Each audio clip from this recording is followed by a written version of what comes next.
What's up, everyone? Welcome to my UFC 270 preview show. My name is James Lynch. Thank you so much for tuning in. If you have any questions, just post them in the YouTube chat. I'll get to them as soon as I'm done the breakdown. This show is brought to you in part by ExpressVPN.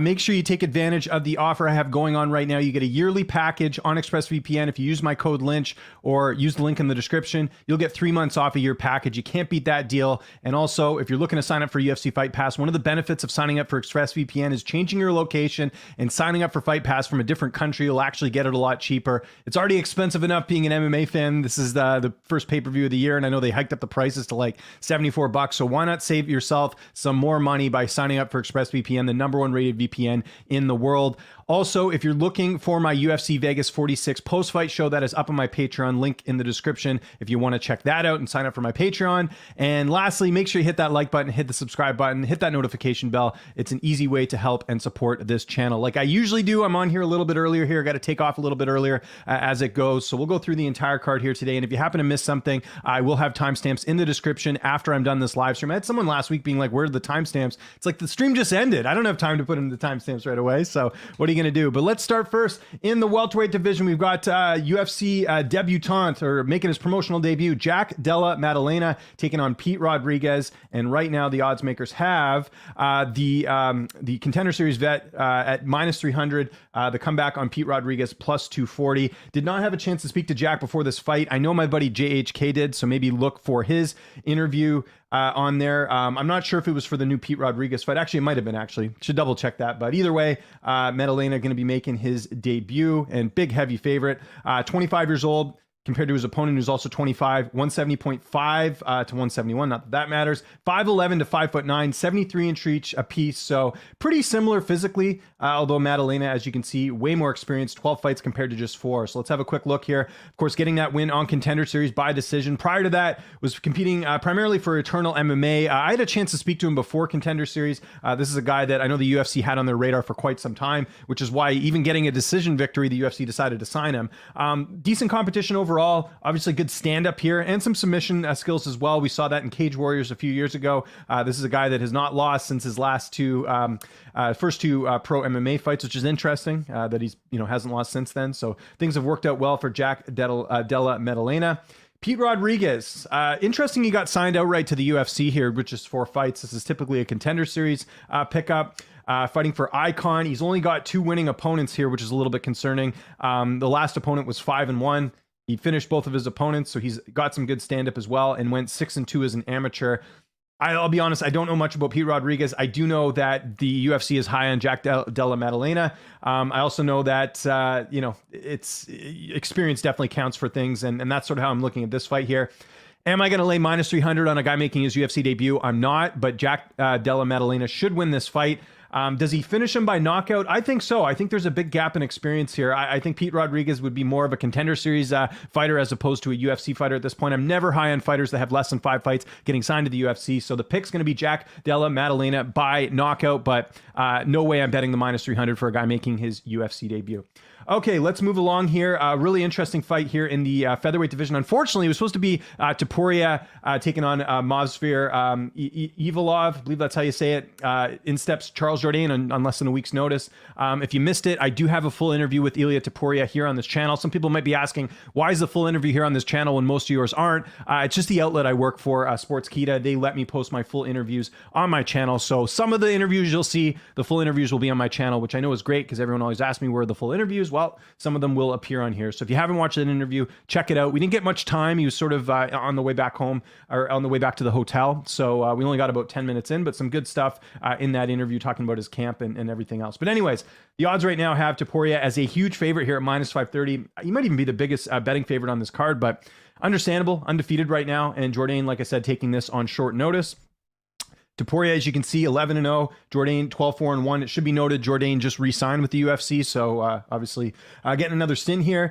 25 years old compared to 26, 5'7" to 5'9", 69-inch reach apiece. So pretty similar physically, and even age-wise, they're very similar. Jourdain having a slight edge in experience in this one. Now, we know what Topuria did in his last fight. Absolutely destroyed Ryan Hall. Like, that wasn't even close, and we've never seen Ryan Hall finish like that before, so that was a huge win. Prior to that, he finished Damon Jackson, which, good win, but Jackson's a guy who's been finished finished before. And then he beat Yusuf Zalal in his debut, which I think is a very good win. I know Zalal has struggled a bit in the octagon as of late, but he was still another up and coming and hot prospect here. Interesting thing with Topuria is he did his entire camp back in Spain, no training at American Top Team. Just mentioned that it was, due to the travel restrictions, but he talked about this being a really tough camp here in the interview. So, I'll take his word for it. Sorry, MMA Masters, not American Top Team. Same thing. Florida camp is kind of what I was thinking of. But like I said, was supposed to fight Ivolov, and that does not end up happening. So he gets Jourdain instead. Okay, Jourdain, we know what he did in his last fight. Absolutely dismantled Andre Ewell. Nearly finished Ewell in that fight. Ewell's one of those guys, unfortunately, I think is kind of borderline UFC, so I wouldn't put too much stock into that victory.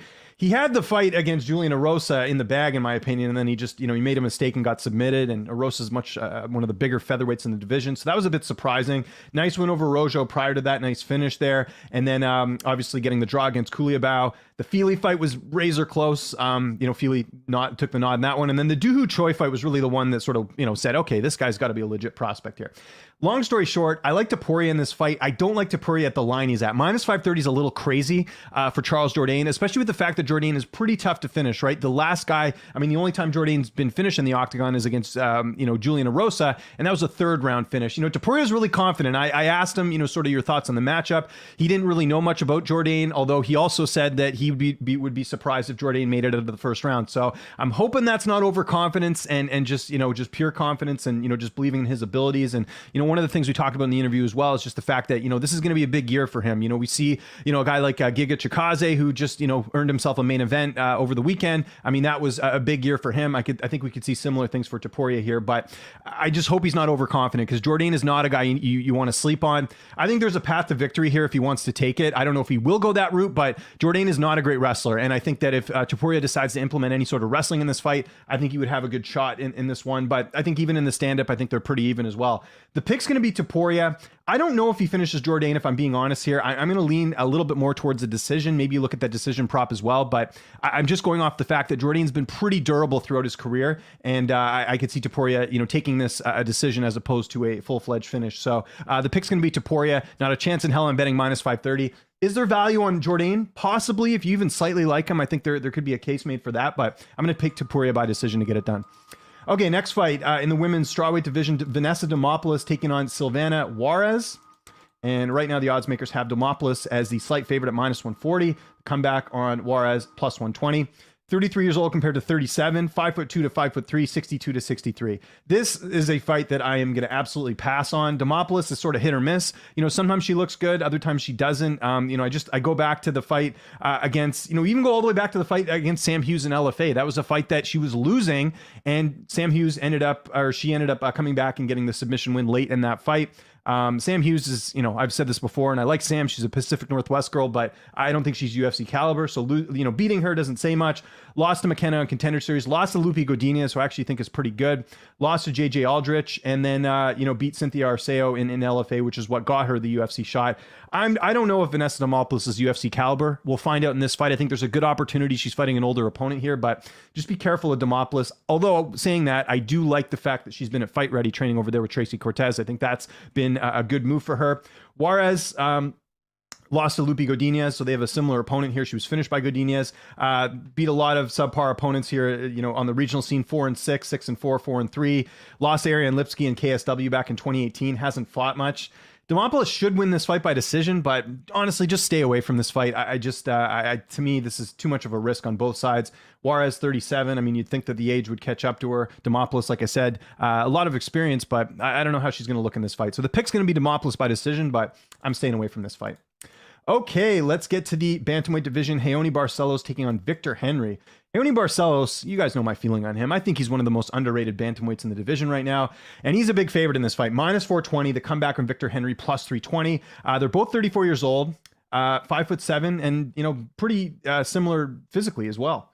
The only difference here is that it's actually Henry who has more experience, but Barcelo fighting the better competition. So Barcelos, his last fight lost to Timur Valiev, a majority decision. Not a bad loss to have. Valiev's a pretty good guy. I mean, we saw what he was able to do in World Series of Fighting. Beat Khalid Taha before that, and also has a win over Sadner Magomedov, which is a very, very, very good win in the weight class. So I've always been very high on Barcelos, and I think anywhere the fight goes, he's got a lot of advantages, especially his stand-up has looked great over the years. So yeah, really big on Barcelos. My only concern with him is just the lack of fights here. He's been fighting pretty much once a year since 2019.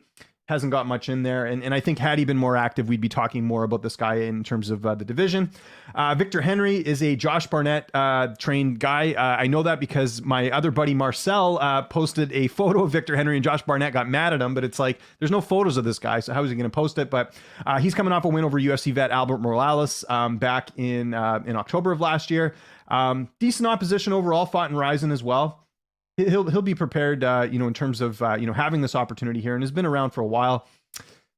Kind of like I said, though, I like Barcelos in this fight. I think Barcelos wins by second round knockout. I'm going to keep this simple. I think he gets it done and continues his winning ways. Again, though, when the line's this high, I don't really see a lot of value here in minus 420. Okay, let's move along to the women's flyweight division. Jasmine Jasvidius taking on Kay Hansen. You guys look on the UFC Vegas 46 playlist on this channel, you'll see I have an interview with Jasmine. Did the bulk of her camp at Niagara, top team back home. Got to work with a kickboxer by the name of Ashley Nichols. You might remember her from Lion Fight. She also fought for TKO. She's a really good striker, so I think that was a good move for her. And she's finishing out her camp in Vegas at Syndicate MMA, which you know the amount of girls that train over there. Roxanne Modafferi, Emily Whitmire, Ramona, who we just saw fighting in Invicta. A lot of good training partners over there. So I like that move for Jasmine, but she's great. And she's a big underdog in this fight, plus 205. Kay Hansen, the favorite, at minus 255. 32 years old here for Jazz, 22 years old for Kay Hansen, 5'7" to 5'2". That's a big height advantage there for Jasmine in this fight. And she's got a big reach as well, 68 compared to 63. Now, Jasmine Jasvidius got the win on Contender Series, which is what earned her the shot in the UFC, getting that win over Juliana Polastri. I believe that's how you say it. Getting the decision in that one. Beat Ashley Dean. Prior to that, he was 5-5. Again, not great opposition. Lost to Elise Reed in a fight that people felt that she won. And I know Elise Reed did not look great in the UFC, but that was at strawweight. That was the fight that basically prompted Jazz to move up a weight class. And I think she's looked a lot better, not having to worry so much about the weight cut and everything else. And again, she's getting to work. One of the things she talked about in this camp was that she got to work with a lot of women in this camp back home, which is not something that she's had typically in the past. She's also been working with one of the best pad holders in MMA, Matthew Jelly. That name sounds familiar. Canadian guy who worked with Weili Zhang leading into her win over Jessica Andrade. So she's got a lot of good people in her camp sort of getting her ready for this fight. And like I said, big opportunity here against Kay Hansen. Now, Kay Hansen, we know the story with her.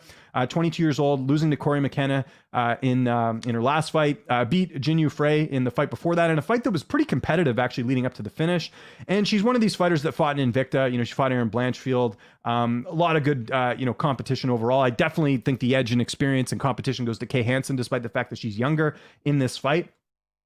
But all that said, all that aside here, and I don't want to sound biased because I'm Canadian, I like Jazz in this fight, plus 205 for her. I know it's her debut. I know she's older, but she's a lot bigger than Kay Hansen. Again, she's had really good training over the last little bit, not just this camp, but even before, working at Syndicate MMA. So she's getting pushed a lot. I know Kay Hansen comes from a good camp. I believe she trains out in California, but I don't know. I definitely see some value here. I think this is a coin flip fight, and the fact that Kay Hansen's such a big favorite, I'm not sure why. I guess because of the experience.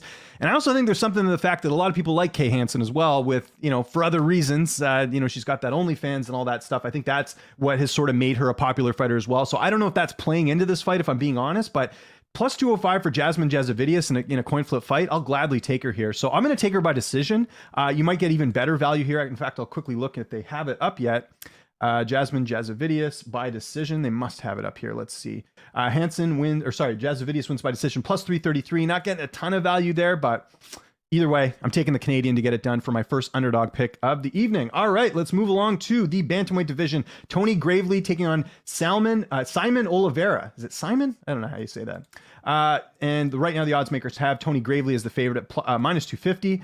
The comeback on Oliveira at plus 200. 30 years old compared to 30. 5'5" to 5'6", 69 to 66. So Gravely a little bit longer.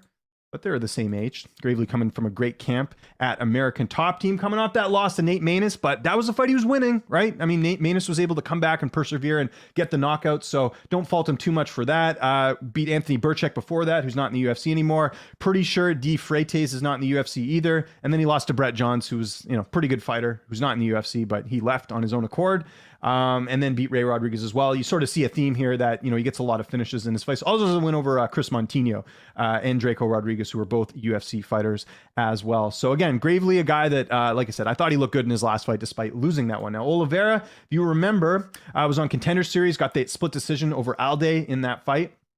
And prior to that, had a couple good wins on the regional scene for Pancrase, beat a 12-2 guy, beat a guy who's 7-2 prior to that, or a couple fights before that, and has looked good overall.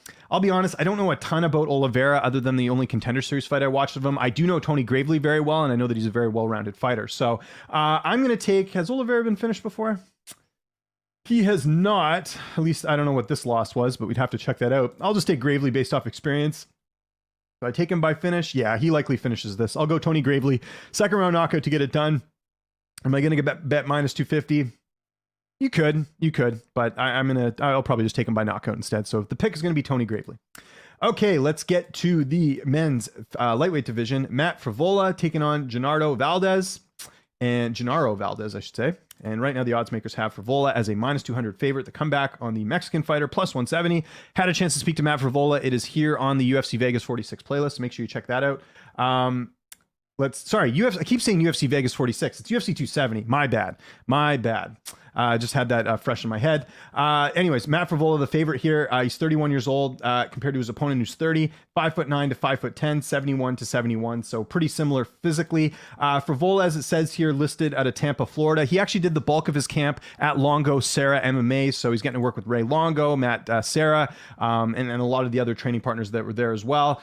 Lost in 7 seconds to Terrence McKinney. Now, I know a lot of people look at that fight and say, red flag, the fact that he lost. But you got to remember, this is a guy that I think every UFC fighter, a good chunk of his UFC fights, he's had a last-minute switch up an opponent. He talked about that fight. He made a simple mistake in that one. I wouldn't put too much stock into that because, again, he was supposed to fight Frank Camacho, and then at the last second, they switch it up with McKinney, and McKinney comes out there and knocks him out. But this has happened before with him, right? If you want to beat Matt Frevola, you come out and you blitz him, and there's a potential for you to get the knockout win here. But I don't know if Valdez will do that. Does have some good wins prior to that over Luis Pena and Jalen Turner. Jalen Turner's a really good win, actually. And also beat Raush Manfo, who we know is lighting it up in World Series of Fighting. So again, that's Matt Frevola.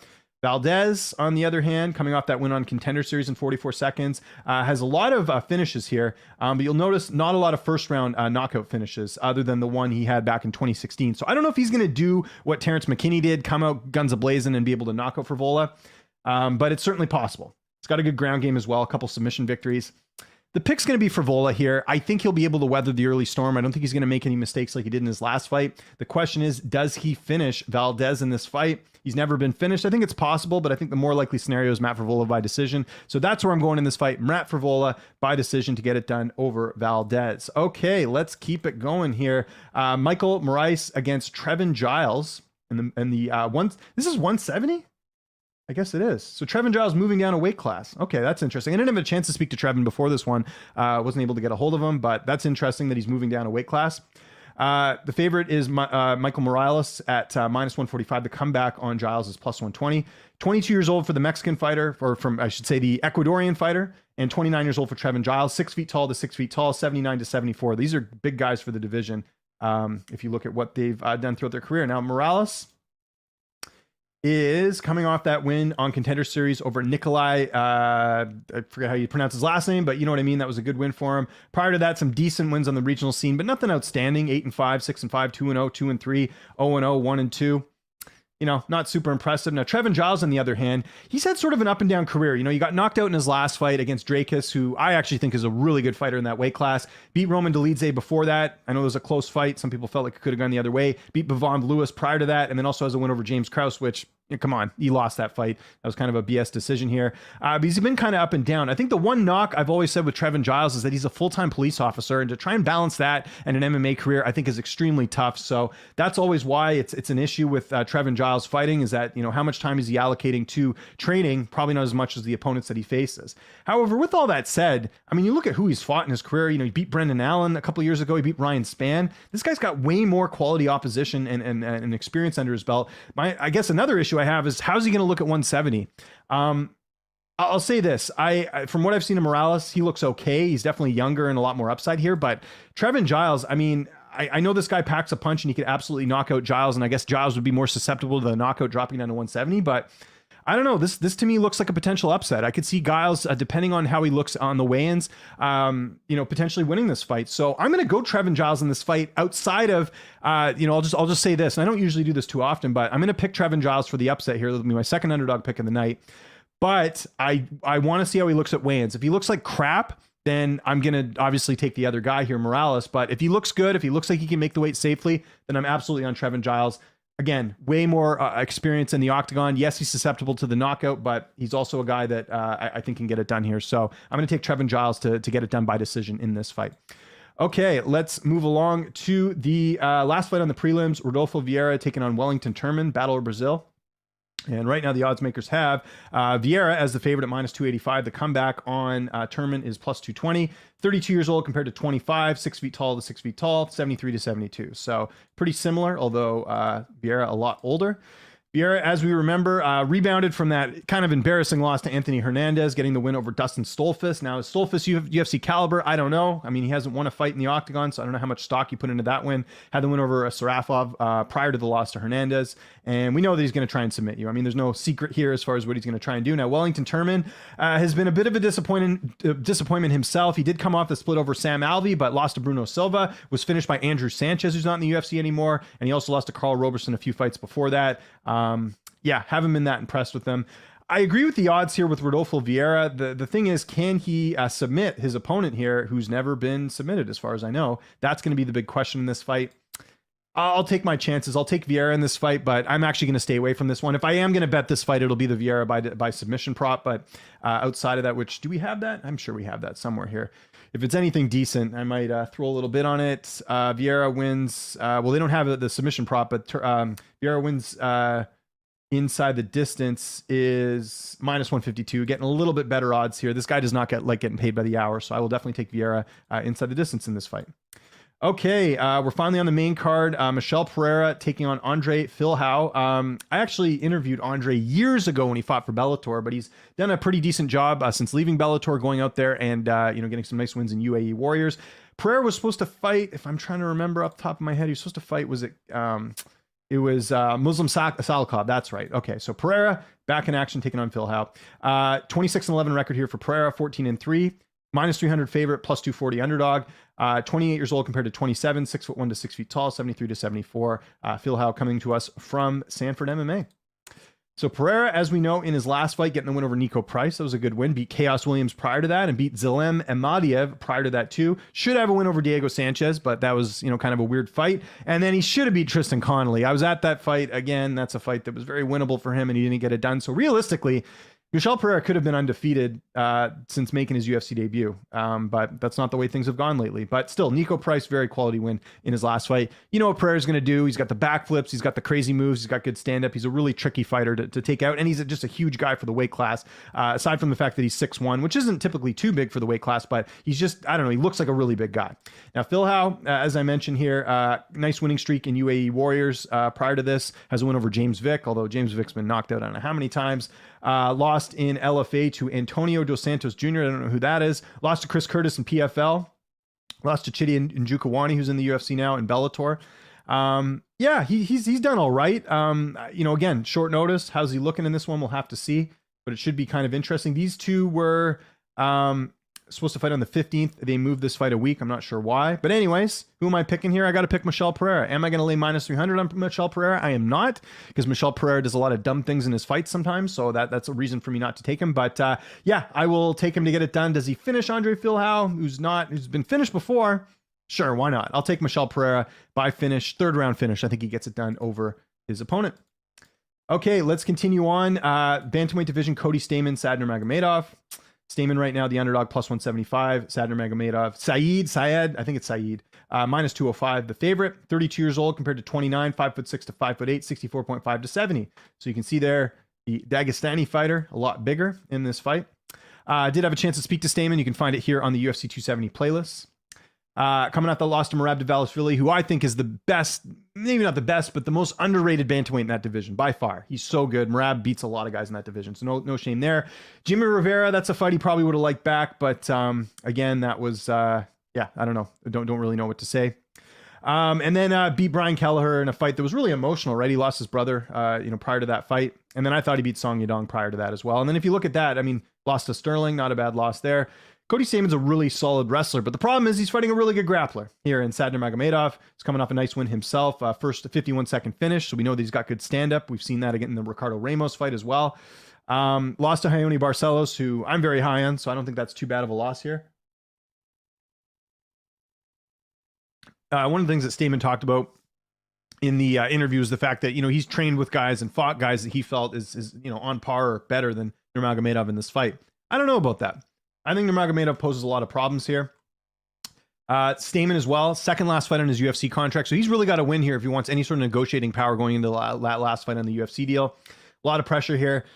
I love Cody Stamann. I would love nothing more than him to pull this off and get the upset, but I can't pick him here. I got to go Nurmagomedov by decision. I think he gets it done. I think you get better odds here rather than the minus 205. I don't think he finishes Cody Stamann, who's extremely durable and has shown that time and time again.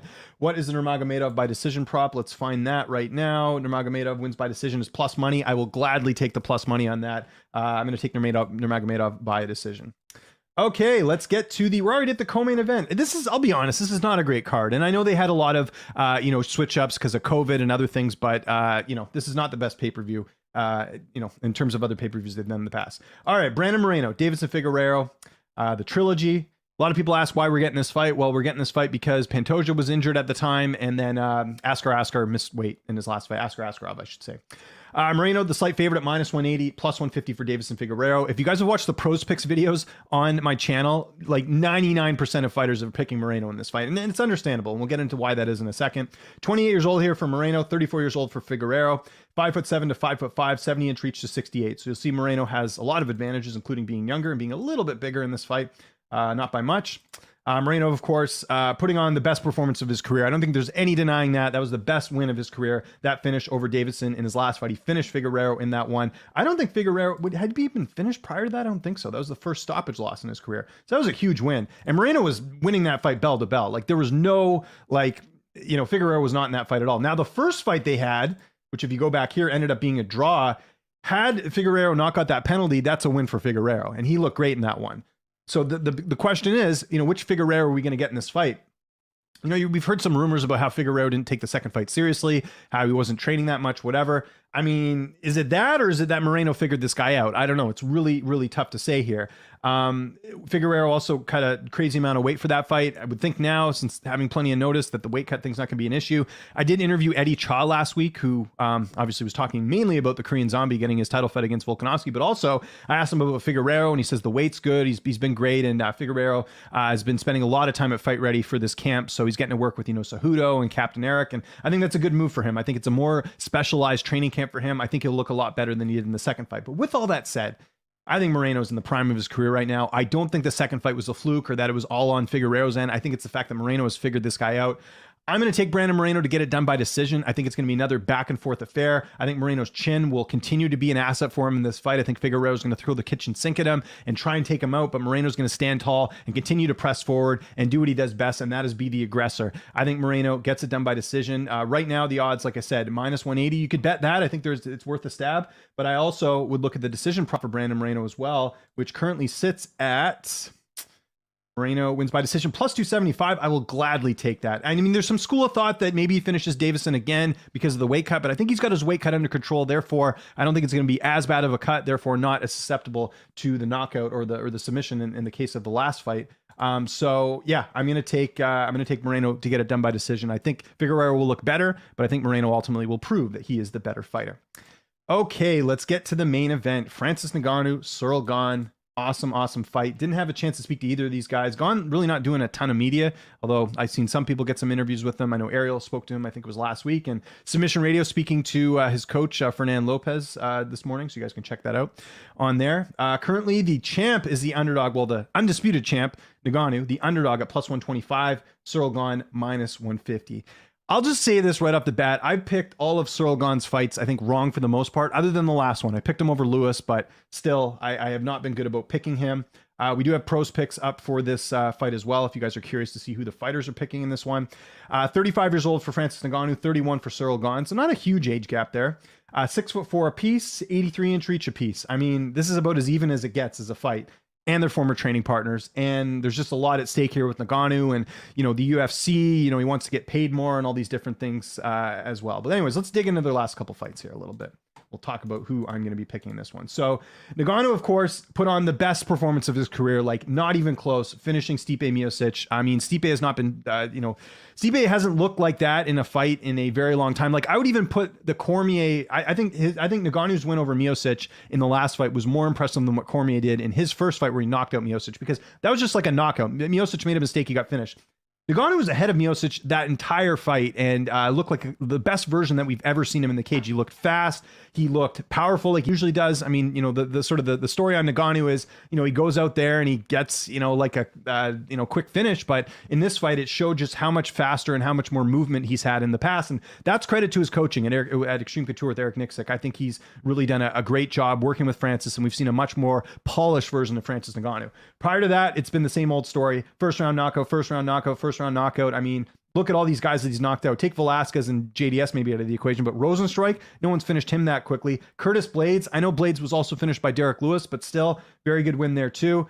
I see some people still throwing out the fact that Lewis beat Ngannou a few years ago. The Ngannou that fought Derek Lewis and Miocic the first time, that Francis Ngannou's gone. This is the 2.0 version. This is the Extreme Couture Eric Nixick version. So when you're looking at this fight, it's kind of pointless to reference past fights, because I think Ngannou has certainly made strides since making some changes in his career. So I think we're going to see the best Francis Ngannou in this fight. Now, Ciryl Gane, he's really defining the odds, right? Like, here's a guy that barely had any MMA experience. MMA, I don't know, I'm slumming over my words here.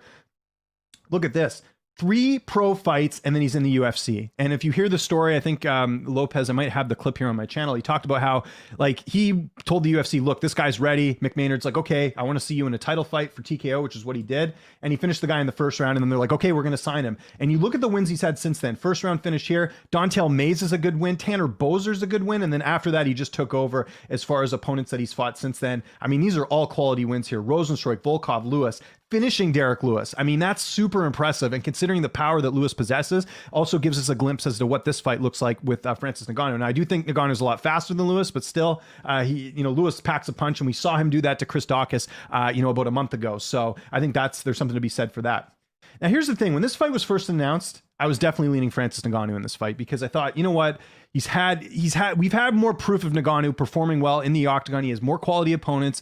He has some serious power. He definitely has the power edge in this fight over Ciryl Gane, and he looks like a new improved guy. But the problem is the sample size we have is just that one fight against Stipe, because you finished Rosenstrike in 11 seconds. I mean, it was a matter of Rosenstrike making a mistake and Ngannou capitalizing. But in the Stipe fight, we saw a little bit more in that one, but we're just basing it off one fight. So there's that. With Gane, it's like every fight, it's like we learn something new about him. He's evolving every single fight right before our eyes. Like, I remember the Rosenstrike fight. Remember everyone said how boring that fight was? But then the fight after that, he put on a really good clinic over Volkov, and just a dominant win. And then he finishes Derek Lewis. It's like every fight we see a new version, a new improved version of him there. And I think that's going to come to fruition in this fight as well. The other thing that I kind of makes me lean towards Gane in this fight is that Ngannou's got all these issues with the UFC. This is something I asked Curtis Blades last week, because he's fought Ngannou twice. I asked him, I said, do you think the contract negotiations are going to be a distraction? He's like, if I can't speak for him, but if it was for me, it would absolutely be a distraction. He's talking about getting Jake Paul money, which, by the way, I don't blame him. Like, go get your bag, go get paid. You're the heavyweight champion of the world. But that's got to be a distraction here. Just knowing that, the UFC's not promoting him very much. He's not doing much media. In fact, I've barely seen any interviews that Francis has done leading into this fight. It's got to be a bit of a distraction, because if Ngannou loses this fight, he doesn't have the leverage that he has to go take boxing fights or to get out of his contract. There's a lot that sort of goes into this fight, so he knows he's got to perform well. Gane doesn't have anything to worry about. Even if Gane loses this fight, it'll be the first loss of his career. He'll live to see another day. He's good with the UFC. He's fine, and he's, you know, like I said, racked up some already impressive wins here. So I don't think Gane has to worry about much. So with all that said, I'm going to pick Ciryl Gane in this fight. Like I said, initially I would have gone with Ngannou, but all the stuff that Ngannou's got to worry about going into this fight with the negotiations and everything else. And I realize it's very rare to get the champ, the undisputed champ in this case, an opportunity at underdog money. I mean, this happened with Oliveira, and remember I was on the Oliveira side here, but I just think Gane is one of those guys that I have a hard time betting against right now because he just looks so good every single fight. And I'm kind of just banking that we're going to see an even better version than Gane in this fight, and a non-distracted Gane as opposed to Ngannou, who's definitely got some distractions going into this one. So the pick's going to be Ciryl Gane. I think he's going to get a late finish. I think Ngannou, as it goes later into the rounds, might tire out a little bit because he's going to try and take Gane's head off. And, you know, just there, I would argue this as well, and maybe you guys can disagree with me here. I think there's very few fighters who have the fight IQ that Ciryl Gane has. He's well coached. His coach knows him very well, Fernand Lopez, right? They used to train together. And I think Gane's going to go out there and just put on a really masterpiece of a performance, avoid a lot of the onslaught of Ngannou and go out there and get it done. Now, with that said, I think this is also a 50-50 fight. So if you're looking to bet this fight, I have no issue with you betting plus 125 for Ngannou in this fight, because if he's focused, if he's able to shut out all the noise of the contract negotiations, he can absolutely go out there and knock out anyone in the world, including Ciryl Gane. But the pick's going to be Ciryl Gane, late finish. I'll go 4th round to get it done. Okay, there we go. What'd you guys think of that? That's my UFC 270 preview. Again, apologies for saying UFC Vegas 46. I don't know why I said that before, but it's been a long week and I got a lot of work done, as you guys can see. Forgot to mention, take part in the poll question if you guys can. Best chance of an upset at UFC 270. Right now, Francis Ngannou leading the way at plus 130. 64% of you saying that. The next one people are saying is Deiveson Figueiredo at plus 155. He's got 23% of the votes. So make sure you vote on that, either on the poll here in the chat or check out the community tab, which I'm going to refresh right now. Same deal. Ngannou leading the way at 70% of the votes. So that's really good. Make sure you take part in that. Okay, this is Monday's show. So as you guys know, the questions do not appear on the screen. So just wanted to give you a quick heads with that. And also make sure you hit that like button, hit the subscribe button. That would be awesome if you guys could do that. Okay, let me get to the questions here. I think they got cut off. I hate when this happens. Okay, sorry if I missed your questions earlier on, but we're going to start here with Kyle Hop. Hold on. What do we got here? We'll start with the first question. We got Vlad asking about my cat. My cat's doing well. He just let him out this morning. Giles too slow for 170. Mr. X is saying that. Vieira by sub is the obvious pick. Kyle Hopkins agrees with me there. Let's see what we got. Kyle Hopkins saying, how is Turman a lock? No, I'm saying Vieira. Unless you're talking to someone else. I never said Turman was a lock. Let's see what else we got here. Troy says, James, you are the best. I'm so happy you are doing well. Thank you for that, Troy. I really appreciate it. I had a really good weekend.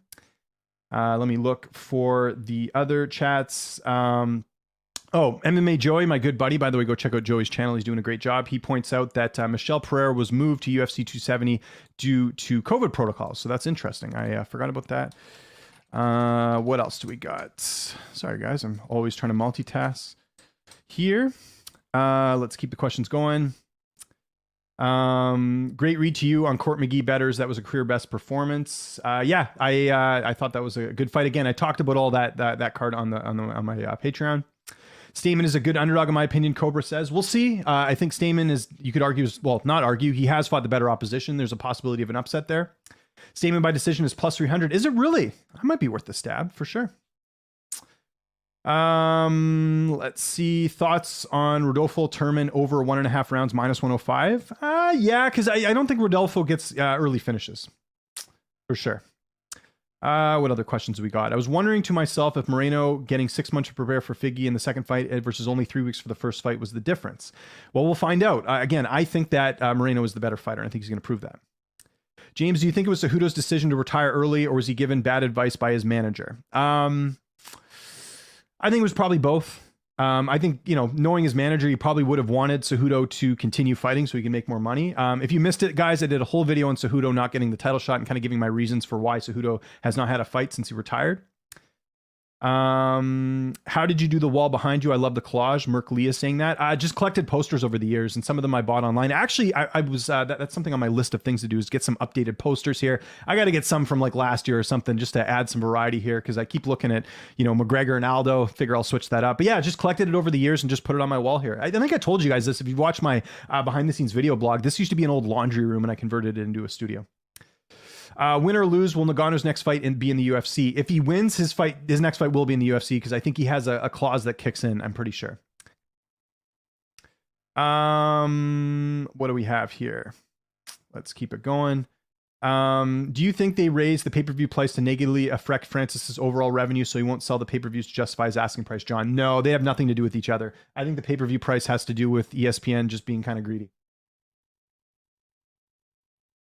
And what the UFC should do, or look at doing, and I've said this before, especially here in Canada, I know you guys have to pay for ESPN Plus in the States. We don't have to pay for that here. The prelims are on TSN for free, but make a package where if you're going to buy all the pay-per-views for the year, make it cheaper. Even take $10 off, $15 off the pay-per-view overall price, and then just do an overall like thing you pay for the year. I don't know why they don't do that, because you're just, I know fans are going to pay, like I'm going to pay this weekend for the pay-per-view, but I think you're really encouraging people to pirate it by raising the price.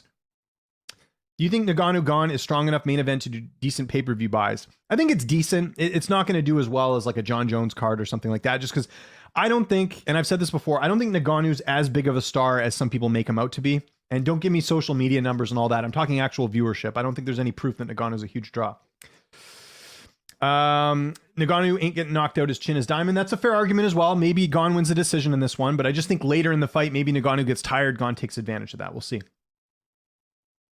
Ngannou shouldn't box. He will gas and get finished. Yeah, I don't know how you do in boxing. Hype 3 MMA. I'm going to sprinkle Turman decision prop. I fade Vieira, but they're both low level, so it's risky. Yeah, Vieira, again, it's not a guy I'd be super confident in. Wasn't much of a UFC fan back then, but what was the consensus when George fought Askren? Was it Ben will ragdoll George due to his wrestling? Yes, it was. It was that. And I still think if Masvidal doesn't land that knee, I think Askren could win that fight. I know now people look back and say, oh, Askren was overrated. He sucked. He still had good wrestling. And Masvidal had been beaten by guys that were able to take him down. That's all I'm saying. Who does Costa fight next? Well, apparently Costa's saying at 85, so that opens things up a little bit. Who doesn't have an opponent booked right now in that weight class that's kind of up there? Maybe he gets the loser of one of the upcoming middleweight fights, but just looking now at middleweight, who doesn't have a dance partner right now? I mean, I don't know. A lot of these guys are booked, so I'm not entirely sure. I think he's going to have to wait to see what with one of the fights finishes that. James, what are the odds that Ngannou will submit Ngannou? Let me find out. Let me have a quick look at that. That's an interesting thing. Yeah, you know what? I mean, that's a possibility. Maybe Ngannou tries to, or Gane tries to get this to the ground. Gane wins by submission is plus 900. So if you like that even slightly, why not throw a little stab at that? I don't think Francis winning would be an upset. Him versus Gane is such a 50-50 split. I agree. I just pointed out that it's very rare to have the champ as a underdog. Thoughts on Giga saying we beat Cater 9 out of 10 times. What a clown. He got humbled. Yeah, you pretty much summarized my thoughts. I'm thinking of doing a video on Chikaze this week because, I mean, we're all the Georgian fans that were giving me shit last week saying that Cater, remember I said I did pick Chikaze, so I'm not, obviously I made a mistake here too, but did I not say the fight was going to go late or it would be a decision? I did say that, and all these Georgian fans were coming after me, oh no, he's going to finish Cater in the first round, all this stuff, and I'm like, guys, you're not watching Calvin Cater fight, you're overrating your boy.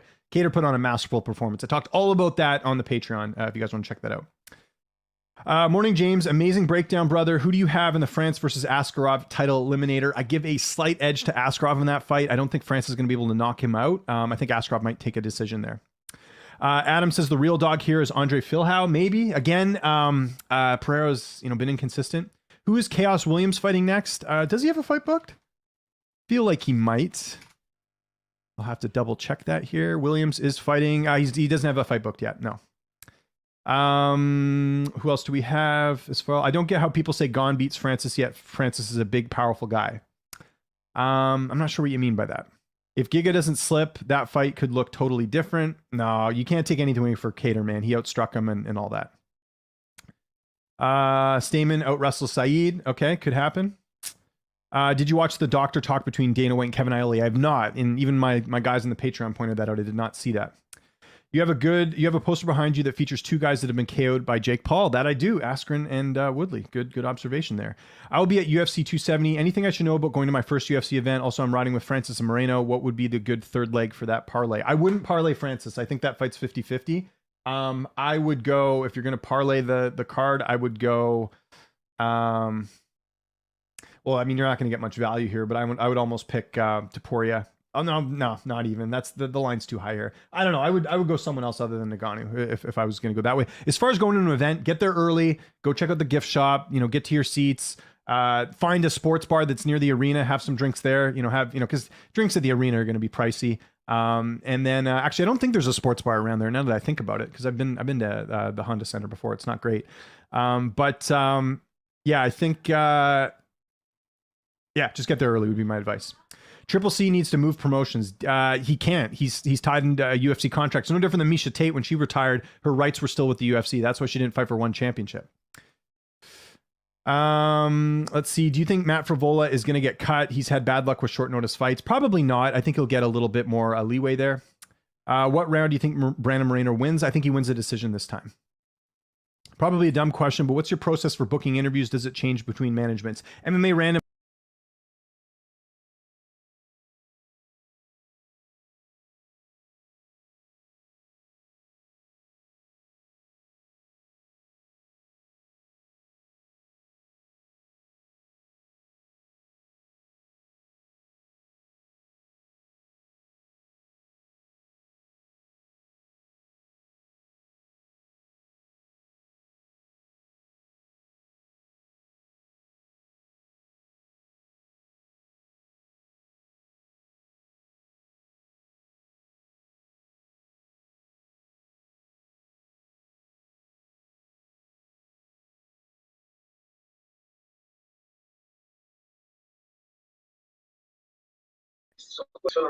State